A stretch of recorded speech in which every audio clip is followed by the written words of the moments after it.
Okay, so the main idea with this week one assignment is rounding to the nearest whole number, which means we're just going to pick two whole numbers. Let's say 17 up here and 16 here. So just pick any two whole numbers on a number line. So that would mean 15 for the sake of argument would be down here. All right, but we're really going to focus on in between 17 and 16. And what we're doing is we're going to be given a number that is somewhere between the two, somewhere in here, and we're going to have to decide whether it's closer to 17 or 16, because those are whole numbers. So for example, if we were given 16.2, now that would appear somewhere around in here on the number line and is pretty obviously closer to 16. So we would round this to 16. So if we rounded this to the nearest whole number, we'd say 16. It's closer to that. Well, likewise, if something was way up here, say 16.7, let me erase that. This would still be 16 point something. So 16.7, that's fairly obviously closer to 17 now, so we would round that to 17. So this we would round to the nearest whole number would be 17. It's closer to that one. And so you may be asking yourself, well, what if it was dead center?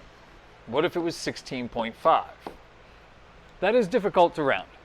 What has been decided by folks that make more money than me, I guess, is that if it is right in the middle, round it up. So anytime this digit is a 5, we're going to round it up.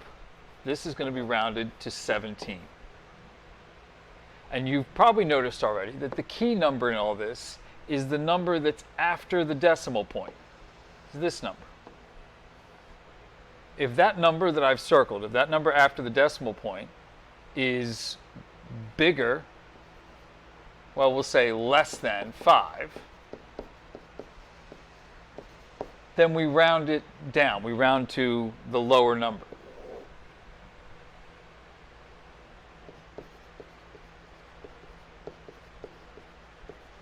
If that number that I've circled, so this number right after the decimal place in these examples, is 5 or more, then we round up. So let's put this into action without having a number line there. Let's take a look at some examples. All right, so here's a set of examples we're going to go through together. 45.2. So the digit I want to look at is this digit right after the decimal place. It's a 2.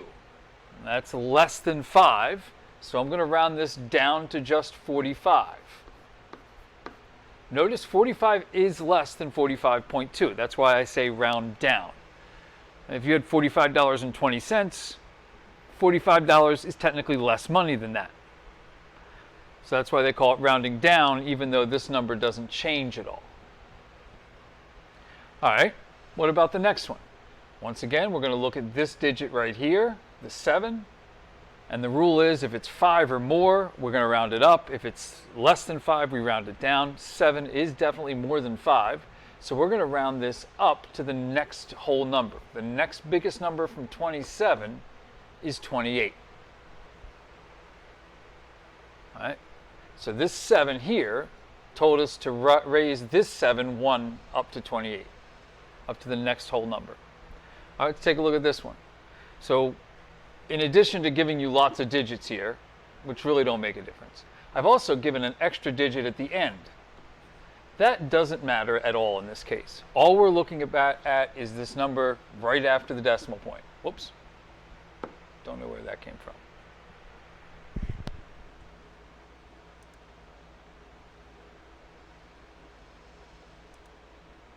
There we go. So that's a 2. So it tells us to leave, to round it down. The whole number down from that is going to be 1425.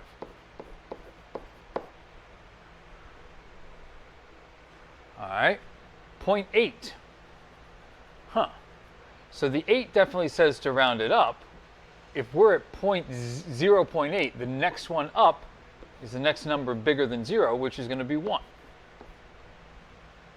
If I had 0.4, I would round that to just 0. It's closest to 0. That's just a little extra example there. All right, 49.5. So the 5 would tell us to round up. What's the next number up, next whole number up from 49? That's right, after 49 comes 50, so this would round to 50. So when you get 9s here, you just have to ask yourself, what's the next biggest number up from 49? So likewise here, this 6 is going to tell us to round up. What's the next biggest number from 199? Next one up is 200.